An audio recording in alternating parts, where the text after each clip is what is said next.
আসসালামু আলাইকুম রহমতুল্লাহি ওবারাকাতুহু।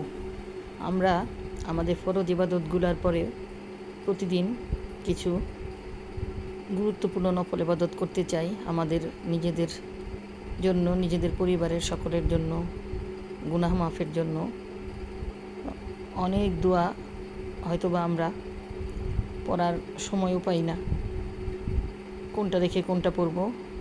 আমরা যদি সারাদিন দরুদ পাঠের অভ্যাস করি তাহলে আমাদের আর কোনো দোয়া আলাদা করে পড়ার প্রয়োজনই পড়ে না।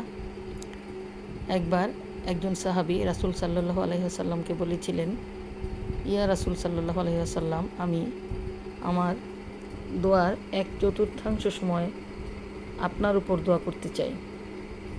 তখন রাসূল সাল্লাল্লাহু আলাইহি ওয়াসাল্লাম বললেন, ঠিক আছে। উনি বললেন, ইয়া রাসূল সাল্লাল্লাহু আলাইহি ওয়াসাল্লাম, আমি যদি 1/3 সময় আপনার উপর দরুদ পাঠ করি। তখন রাসূল সাল্লাল্লাহু আলাইহি ওয়াসাল্লাম বললেন, এটা তোমার জন্য ভালো হবে। উনি অনুপ্রাণিত হয়ে বললেন, ইয়া রাসূল, দিনের অর্ধেক সময় আপনার উপর দরুদ পাঠ করলে? তখন রাসূল সাল্লাল্লাহু আলাইহি ওয়াসাল্লাম বললেন, এটা তোমার জন্য আরও ভালো হবে।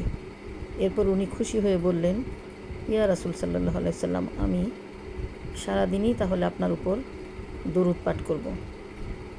এটা শুনে রাসূল সাল্লাল্লাহু আলাইহি ওয়াসাল্লাম বললেন, তাহলে এটাই তোমার জন্য যথেষ্ট হবে।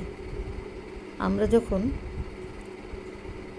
দরুদ পাঠ করব তখন আমাদের আলাদা করে কিছু চাওয়া পাওয়ার দরকার পড়বে না। আমাদের চাওয়া পাওয়াগুলো আল্লাহ এমনিই পূরণ করে দিবেন ইনশাআল্লাহ। আমাদেরকে আল্লাহ এমনিই মাফ করে দিবেন।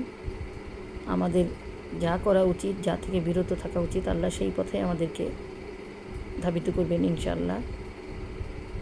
দরুদ অনেক আছে, এর ভিতর একদম ছোট একটা দরুদ যদি আমরা অভ্যাস করে নিতে পারি, যেমন সাল্লাল্লাহু আলাইহি ওয়াসাল্লাম, অথবা সাল্লাল্লাহু আলাইকা ইয়া রাসূলুল্লাহ, অথবা আল্লাহুম্মা সাল্লি আলা সাইয়্যিদিনা মুহাম্মদ, অথবা আল্লাহুম্মা সাল্লি আলা নবিয়িনা মুহাম্মদ, এই ধরনের একটা দরুদ যদি আমরা অভ্যাস করে নিই তাহলে আমাদের আর কোনো কিছুই পড়ার দরকার হয় না।